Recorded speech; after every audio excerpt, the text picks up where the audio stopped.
어제가 현충일이었죠.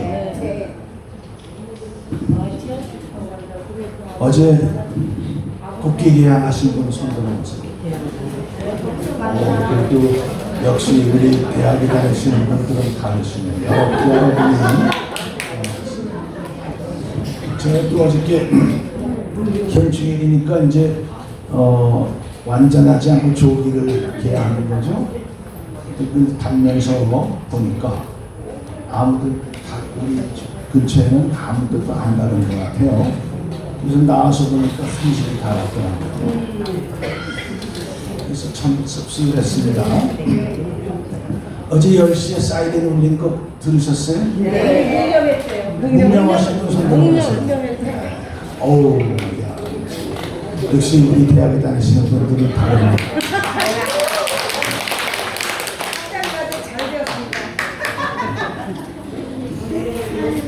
현충일이 뭡니까?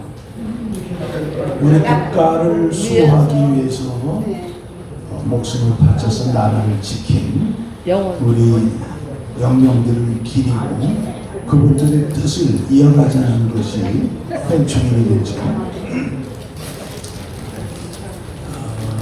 참 슬픈 얘기가 될 수밖에 없지 않나 싶네요. 우리나라는 이렇게 있고 위쪽으로는 중국하고 붙어 있고 이쪽에는 일본하고 가깝게 있죠. 가까운 두 나라가 중국과 일본입니다. 여러분 어느 나라를 더 좋아하세요? 없는데요, 양국 다. 중국을 좋아하십니까? 안 좋아합니다. 일본을 좋아하십니까? 저는 이제 다 좋은 나라가 됐으면 좋겠다는 생각을 합니다. 어느 나라가 더 싫으세요? 일본이 더 싫다. 또 다른 생각 가지신 분 계시고 나는 중국이 더 싫다. 또 그러면 싫다 좋다가 아니라 나쁘다. 어느 나라가 더 나쁘냐? 일본이 더 나쁘다 생각하시는 분 계시죠? 중국이 더 나쁘다고 생각하시는 분. 네. 여러분 계시네요.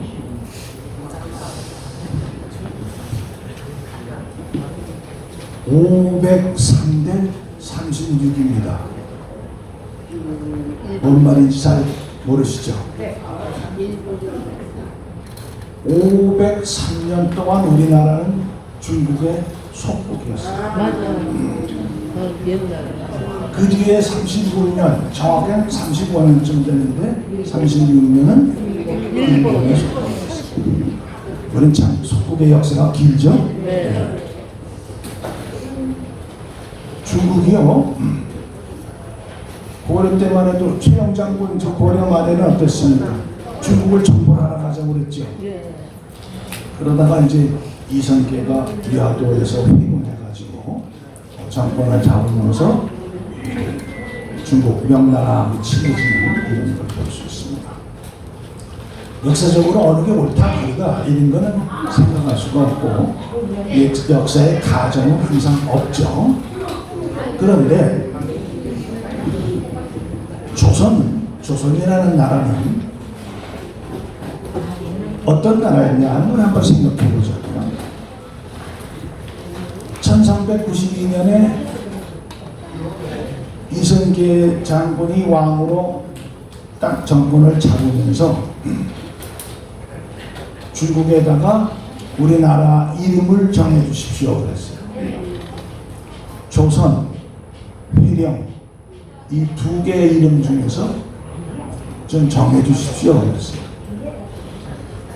이게 자존심 있는 요즘 같은 건 말도 안 되죠. 그런데 그렇게 중국한테 조선과 회령 중에서 우리나라 이름을 정해달라고 그랬어요. 그래서 중국에서 조선으로 해라. 그래서 조선이 됐습니다.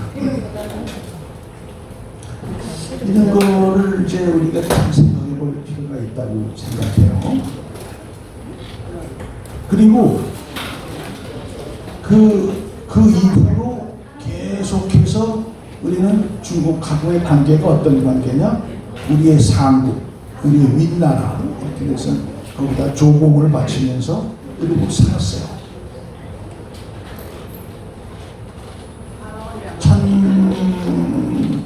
1407년인가요? 이제 태종 세 번째 임금이죠. 태종 이방원이 이제 태종이 그 서대문 있는 데다가 모화루 모자는 뭐예요?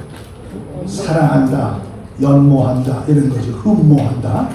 모화 중국 화자죠. 중국을 사모하는, 숙모하는 이런 집을 주죠. 모화루. 나중에 모화관 이렇게 됐습니다. 그리고 그 옆에다가 홍살문을 세워요. 홍살문 아시죠? 열려문 있는 것처럼 빨간 데를 높이 서서 문을 만들었습니다. 그래서 중국에서 사신이 오면 거기까지 나가서 맞이해요. 이게 중국과의 관계입니다. 참 씁쓸합니다. 그렇죠?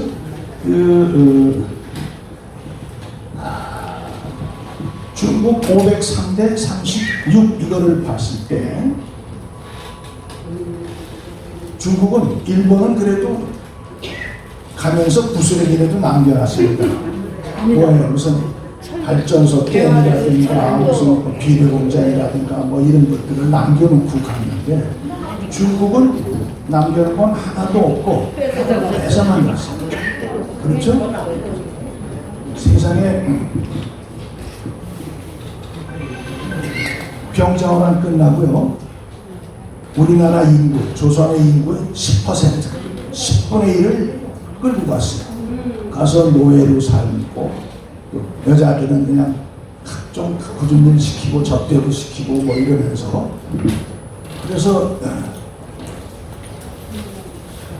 그렇게 괴롭혔는데 그러니까 중국하고 일본하고 본다면 일본은 우리가 지금 위안부 문제 때문에 아직도 좀 불편하죠.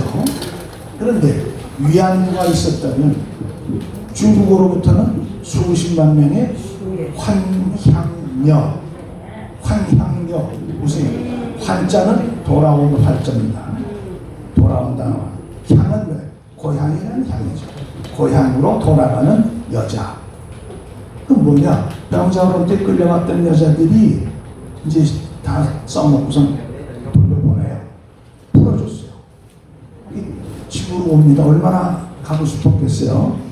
집으로 왔는데 또 그들을 따뜻하게 받아주질 않고 뭐라고 그랬어요? 쟤들은 중국에 가서 몸을 버리는. 그래서 환향녀가 변하고 변해서 환향년이 됐습니다. 환향년은 뜻이 뭐예요? 아주 좋지 않은 여자죠. 행식이 좋지 않은 불량한 여자. 이런 거를 환향년이라고 그러는데 그 어원은 환향년, 고향으로 돌아온 여자. 그들을 따뜻하게 맞아주지를 못했습니다. 그 끌려왔던, 죄 없이 끌려왔던 그 여자들은 얼마나 속이 터지고 정말 아픔이 얼마나 컸겠습니까? 그걸 비교해보면 차이가 너무 커요. 그 환향녀와 위안부를 보면 크기가 엄청나요. 뿐만 아니라 중국에서는 수시로 우리나라 젊은 처자들을 끌고 갔어요. 최홍사라는 벼슬이 있었어요. 시골에서 각 지방을 다니면서 젊은 여자들을 뽑아서 보내는, 또 뽑아오는 사람이 최홍사죠. 그 최홍사가 되면 참. 그래서 조선 때는 어떻게 했습니까? 여자들이 될 수 있으면 일찍 결혼을 한 거죠. 그렇게 됐던 기억이 있습니다. 그렇게 사람들만 가져간 게 아니라 어때요? 계속 매년 공물을 보내죠. 조공을 바치죠. 이 중국에서 이제 한국으로 사신이 오면요. 그 아까 홍상문 하나 가서 맞이했다고 그랬죠. 근데 이제 1592년인가 그때 중종 때요. 중종 때 중국에서 그런 얘기를 홍산을 놔두지 말고 이름을 바꿔라. 영원문으로 바꿔라. 영자는 뭐냐? 환영한다, 맞이한다 하는 거죠. 뭘 맞이하냐? 은혜, 은자, 은혜, 은자. 그래서 중국의 은혜를 맞이하는 문이다. 그래서 영은문 이렇게 이름을 고쳐서 불러라. 그래서 그때부터 그 영은문이 됐어요.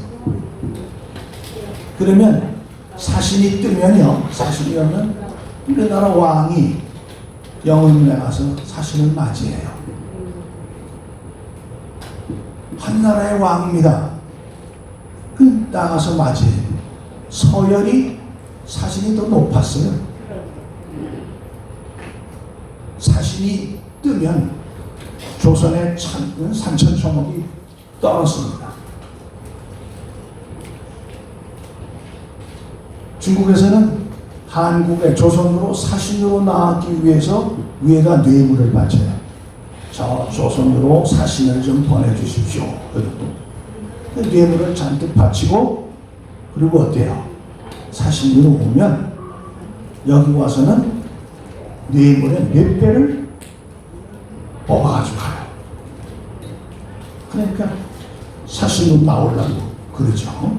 그랬던 것이 있습니다.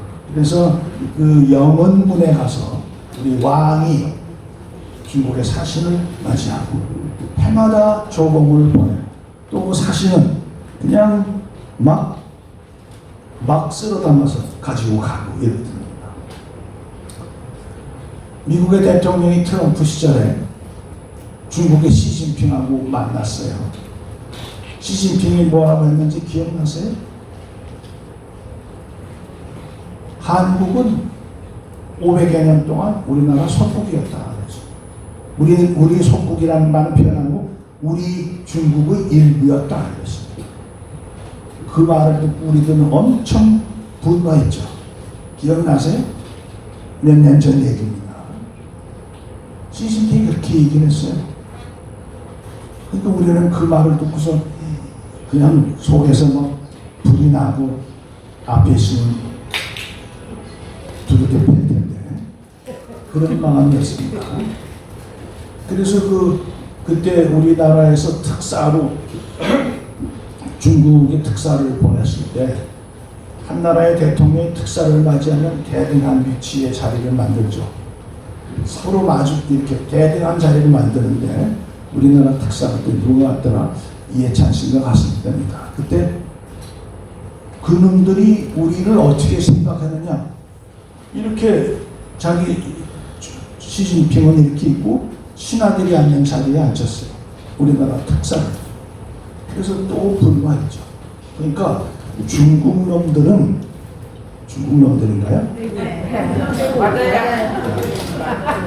우리나라 사람들은 참 그래도 오기는 있어요. 뭐냐 하면 강한 나라 사람들, 큰 나라 사람들한테는 놈자를 붙이고 약한 나라 사람들은 사람이라고 그래요. 일본 놈들, 중국 놈들, 미국 놈들 이렇게 얘기하죠. 떼놈들 이러면서 그래도 아프리카 사람, 뭐 인도 사람, 베트남 사람 이렇게 베트남 놈들 이렇게 안 합니다. 그거 보면 참 우리도 대단한 사람들이에요. 하여간 그렇게 됐던 것을 우리는 아직도 기억하고 있습니다. 그래서 그런 문제를 보면 참 안타깝고 슬프고 그렇죠.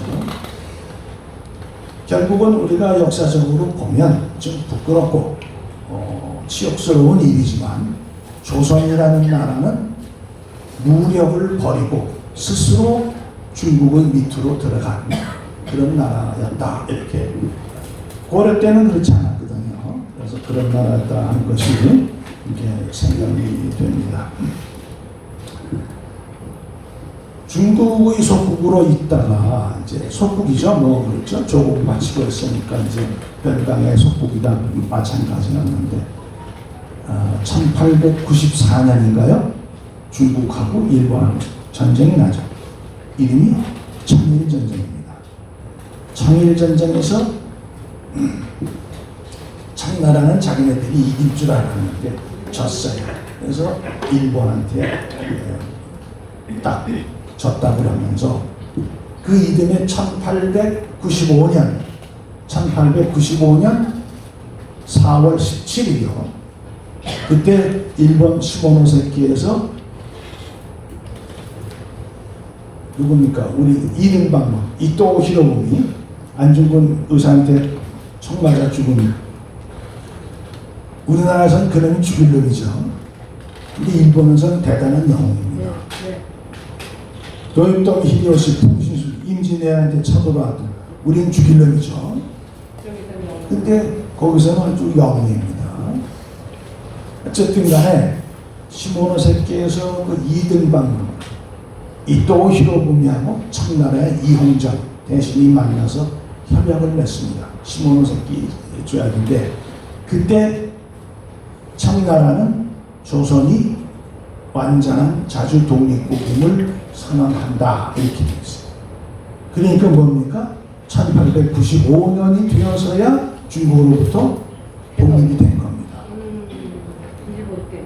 1895년 4월 17일이 우리나라가 중국으로부터 독립된 날이에요. 참 어떻게 보면 아이러니한 얘기가 될 수도 있습니다.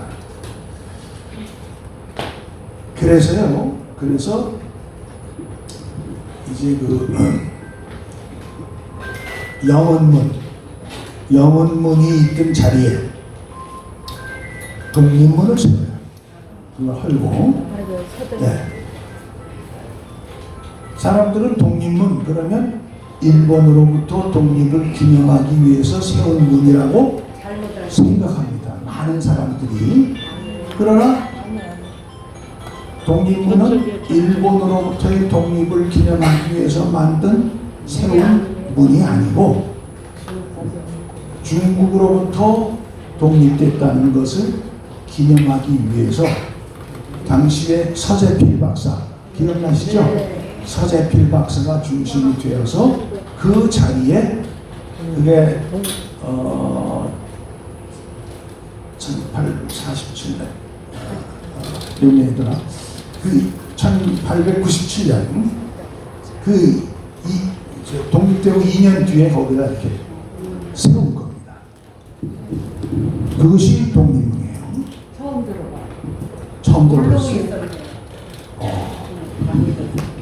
그래서요, 몇 년 전에도 3.1절이면 뭡니까? 일본에 대항하기 위해서 만세운동 일으킨 거 아니에요? 3.1절 기념식을 독립문 그쪽에서 하면서 거기서 만세를 불렀대요. 이건 안 되는 얘기죠. 그래서 그때도 아마 그게 문제가 조금은 됐었습니다. 이건 그런 게 아닌데 거기다 그랬다고 하는데, 하여간 그 독립문의 유래는 그렇게 된 것이고, 네, 지금은 그 독립문이 먼저 있던 자리에서 교통 때문에 옆으로 옮겨서 이렇게 되었죠. 그러니까 결국 이렇게 잘 따져보면 우리를 중국으로부터 독립시켜준 것은 일본이고, 일본으로부터 우리를 독립시켜준 것은 미국입니다. 그러니까 우리 참 기구한 역사지만 그렇게 된 건 사실이에요. 그러나 지금은 어때요? 그런 걸 다 이겨내고 이제 선진국 들어가서 아주 세계에서 큰 소리 치는 이런 나라가 됐죠?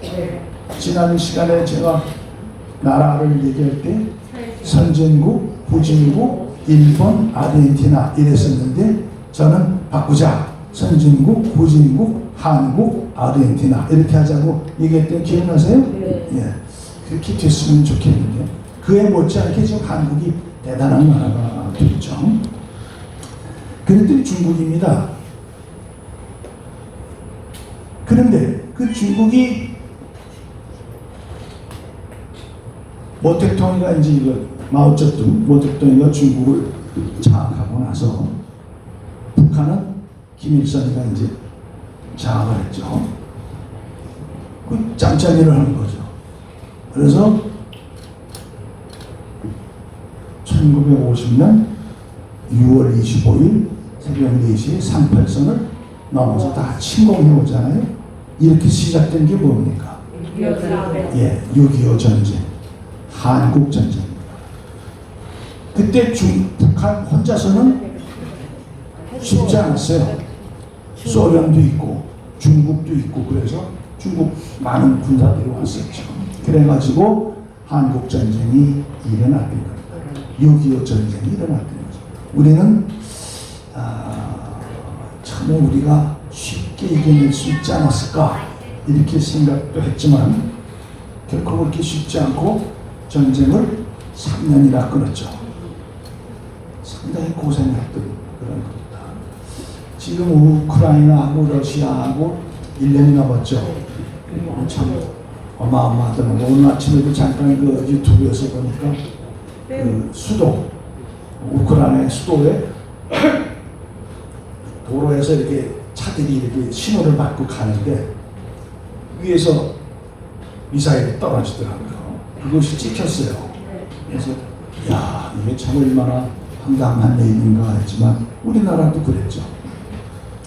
여기가 6.25 다 경험하셨죠? 네. 안 하셨어요? 저도 요만할 때 걸어서 이렇게 가다가 폭격한다고 그래서 또랑에 들어갔는데 옆에서 폭탄이 터져가지고 지금 이 귀가 한쪽이 좀 부실해요. 그러니까 여기 다 경험하신 분들 아닙니까? 그러니까 이제 문제는 그런 것 같아요. 이런 경험을 우리가 다 가고 나면, 여러분 저 다 가고 나면 이제 후손들한테 제대로 가르쳐 줄 사람들이 없고 어떻게 이런 그 비극에 대한 것을 전해주기가 어렵습니다. 사람들은 그런 걸 잘 전하지 않죠. 또 전해줘도 어때요? 싫어하느라, 듣기 싫어하고 온데 듣다 이러면서 그런데 사실은 그런 걸 알아야 된다고 저는 봐요. 그래서 손주들한테 말씀하실 때 야 이런 거야 하면 지겨우니까 슬슬 해서 이런 것을 조금씩 알려주시면 우리는 그걸 이어갈 수 있지 않나 그렇게 생각을 합니다. 3년 동안의 전쟁이 엄청납니다. 상당히 많은 사람들이 죽고 다치고 행방불명되고 막 그랬죠.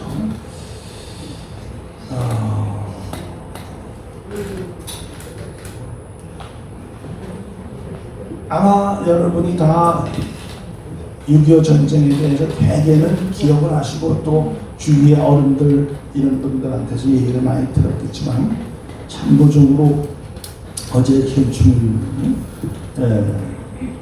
저음에서 3년간에 있었던 사람 희생자만 한번 살펴봅니다. 그래도 우리나라는 참 천행이에요. 그렇게 어려운데 시기적으로 6.25 전쟁이 발발하니까 유엔에서 즉각 한국 참전을 하죠. 그 유엔이 생긴 것이 뭐냐? 그렇게 옳지 못한 전쟁에서는 전부 다 한꺼번에 대응을 해주지 않은 거였거든요. 그런데 그날 그 결의하는 날 소련 대표가 안 왔죠. 그래서 결의가 됐어요. 그리고 트루만 대통령인가요? 그때 자다가 보고를 받고 이거 개입해야지 이래가지고 즉각 그렇게 실행에 옮겨지는 것으로 저는 압니다. 그렇게 그 2차 세계대전이 끝나고 이렇게 불합리한 전쟁을 일으키는 나쁜 나라에 대해서는 전 세계 국가가 같이 응징하지 않은 것이 그래서 만들어진 것이 유엔인데 그 첫 번째 대상 국가가 한국이었어요. 그리고 바로 의결이 되죠. 그래서 16개 나라에서 참전을 해줬죠. 네. 이거 대단한 겁니다. 네. 지금은 우크라이나한테 그렇게 군대들이 못 가잖아요. 그러니까 우리나라는 초등이에요. 16개 국가에서 나와서 도와줬죠. 물자 도와주죠. 의료진 와서 도와주죠. 이래가지고 상당히 많은 이런 것들을 혜택을 받으면서 도움을 받으면서 우리가 결국은 전쟁에서 우위를 점할 수 있었던 것인데 그때 그 그동안에 3년 동안의 희생자 수를 한번 제가 말씀을 드릴 테니까 한번 들어보세요. 한국, 우리나라 전사자가 14만 9,005명입니다. 부상자 수가 71만 783명, 실종자 수가 13만 2,256명. 이건 군인이에요. 민간인, 한국 민간인 37만 3,599명이 죽었습니다. 어마어마한 숫자예요. 부상자가 22만 9,625명, 행방불명자가 30만 3,210명. 행방불명자는 죽은 거죠. 그래서 한국에서는 죽은 사람이 52만 2,614명이고 부상자가 94만 408명이고 실종자가 43만 5,468명. 그래서 한국인은 총 189만 8,480명이 사상됐습니다. 죽거나 다치거나 행방불명, 실종 이렇게. 우리나라만이 아니에요. 미국도 어마어마합니다. 미국은 전체를 다 따져서 13만 7,250명이 사상자가 났어요. 한국이 어디 있는지도 모르는데 어디에 속해 어느 땅에 있는지도 모르는데 그들을 위해서 젊은 애들이 와서 13만 7,250명이 죽거나 다쳤습니다. 실종되고 포로되고 참 너무 감사한 일입니다. 영국은 4,908명, 프랑스 1,298명, 오스트레일리아 1,584명, 캐나다 1,557명, 뉴질랜드 103명, 필리핀 398명, 터키, 요즘 터키에 그러죠. 3,216명, 네덜란드 768명, 벨기에 441명, 룩셈부르크 17명, 그리스 647명, 남아프리카 연방공화국이 43명, 콜롬비아 639명, 에티오피아 657명, 태국 1273명, 노르웨이 3명, 인도 1명. 이래서 외국 군대는 15만 4,803명이 희생이 됐습니다. 그러면 한국 쪽에서, 우리나라 쪽에서 총 205만 3,283명이 사상자가 난 겁니다. 우리나라만이 아니죠. 북한도 그렇습니다. 북한은 그 다 통합해서 332만 명, 우리보다 더 많이 다쳤죠. 중공이 59만 2천 명, 소련 815명, 그래서 총 391만 2,815명, 우리나라보다 190만 명이 더 다쳤습니다. 남북한을 다 합치면 얼마냐? 596만 6,098명이야. 인천의 인구가 지금 300만입니다. 그 전쟁을 통해서 인천 두 개가 통으로 없어진 거죠. 이게 얼마나 슬픈 역사입니까? 그래서 현충일을 보내면서 이렇게 엄청난 희생이 있었던 것을 우리는 기억하고 그것을 우리 손주들한테 얘기해주고 그래서 다시는 이런 일이 있어서는 안 되겠다 이런 생각을 합니다. 또 우리 호국 영령들한테 늘 감사하고 기리는 마음을 가져야 될 것이고 또 참전해 주신 그런 그 군인들한테도 감사해야죠. 제가 한번 이런 경험이 있어요. 이탈리아 로마에 가면 그 바티칸이 있잖아요. 바티칸宫. 그래서 거기 이제 들어가려고 이렇게 줄을 서 있는데 한참 기다려야 되잖아요. 앞에 아주 미국인 부부가 이제 나이 많은 부부가 있더라고요. 심심하니까 이제 말을 걸었어요. 그래서 어디서 왔냐 뭐 이러다가 저보고 어디서 왔냐 그래서 한국서 왔다 그랬더니 남한이냐 북한이냐, 물론 남한이다. 자기가 참전용사였대요. 6.25. 그래서 너무 감사하잖아요. 저는 그래서 땅에 엎드려 절을 써놓고 이렇게 허리를 굽혀서 정말 고맙다. 너희들 때문에 우리가 지금 이렇게 잘 살게 됐다. 감사하다. 정말 감사하다. 그리고서 이제 얘기하다가 뭐 이런 내가 이제 교육자인데 미국의 그 인디안 그 표를 가서 본 적이 있는데 참 좋더라. 그랬더니 뭐네요. 그래서 이제 그걸 읽어줬어요. 얘기를 해라 나한테. Tell me and I will forget. 나는 잊어버릴 거다. 얘기해주면 잊어버린다. 보여달라. 그러면 난 기억할 것이다. 그럼 나를 포함시켜라. 나를 거기에 함께 해주라. 그러면 이해할 것이다. 그러니까 교육적으로 암만 말하는 거 이건 잊어버리고 싶다. 또 보여달라. 보여주면 그럼 기억이 잘 좀 된다. 그러나 직접 해보게 하면 그거는 이해하기 쉽다. 그래서 나는 그 인디안 격언이 참 마음이 와닿는다. 그랬더니 좋다. 그러면서 적어달라고 그래서 적어줬던 적이 있습니다. 하여간 그래도 요즘 이제 그 한국 참전용사들에 대해서 이렇게 우리가 찾아가서 보답하고 하는 것을 지금 꽤 많이 해요. 예를 들면 이티오피아의 갱류부대 이런 데 가서 찾아가서 그 노인들한테 보답해주고 하는 거. 영국은요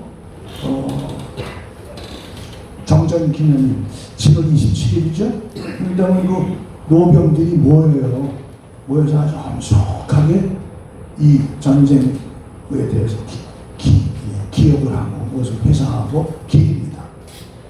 우리도 좀 그렇게 잘 해야 되는데 3년 전인가 우리 전쟁 영웅 백선엽 장군이 돌아가셨잖아요.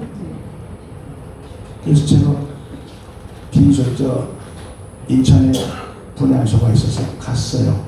갔더니 하는 데다가 아주 초라하게 해놓고 그래서 분양을 하면서 마음이 너무 안 좋았던 그런 기억이 있습니다.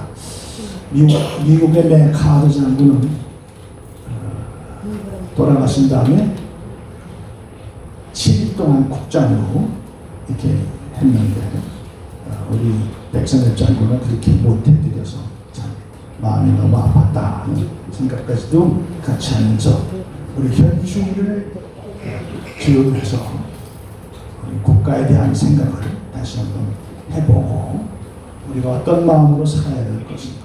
이제 우리처럼 나이 많은 사람들은 우리 손주들에게 어떤 얘기를 해서 그들이 나라를 위해서 살 수 있도록 어떻게 도와주는 것이 좋은가 하는 뜻에서 재미없는 얘기지만 중요한 얘기가 말씀을 드렸습니다. 수고하셨습니다.